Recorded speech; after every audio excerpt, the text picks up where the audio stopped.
আমাদের এই মুখ আমরা তো কথা বলি, আমরা গান করি ঈশ্বরের আরাধনা করি, আমরা ধন্যবাদ জানাই, সাক্ষ্য দিই ঈশ্বরকে, তাই তো? আমাদের এই মুখ দেখবেন খুব ছোট্ট একটা অঙ্গ, একটা এই পুরো শরীরের মধ্যে, কিন্তু আমাদের এই মুখে ঈশ্বর তিনি বলছেন যে আমাদের এই মুখ আশীর্বাদ এবং অভিশাপ, আশীর্বাদ এবং অভিশাপ। কেননা আমাদের এই মুখ থেকে ভালো কথা বললেও অনেক সময় আমাদের এই মুখ খারাপ কথাও বেরোয়,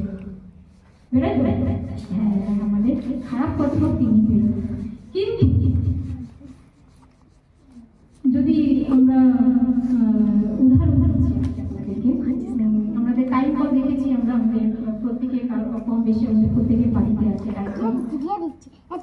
কল থেকে যখন খারাপ জল বেরোয়, সেই খারাপের সাথে কি আবার ভালো জল বেরোবে? ভালো জল কিন্তু বেরোবে না। সেই খারাপ জল দিলে সেটা খারাপই দেবে, সেটা খারাপই দেবে।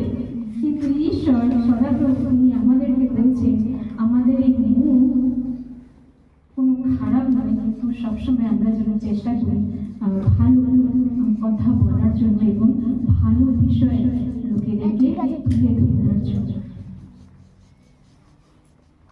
তুলে ধরার জন্য। কেননা যখনই আমরা খারাপ কথা বলি তখনই জানেন আমাদের এই যে আত্মা তিনি আমাদেরকে যে দিয়েছে, আমাদের আত্মা দুর্বল হবার কালীন, মানে দুর্বল যখনই থাকে তখনই আমাদের মুখ থেকে কি না খারাপ কথা বলতে পারত, খারাপ কথা বলতে আমাদেরকে সাহায্য করে থাকে, আমাদেরকে খারাপ কথা বলতে আমাদেরকে সাহায্য করে থাকে।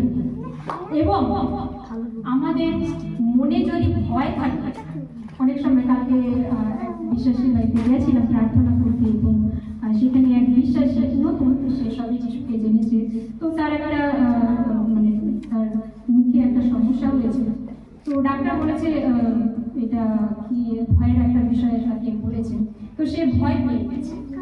আর তিনি এসে আমাদেরকে বলছে যে এরকম মানে উনি ভয় পাচ্ছেন।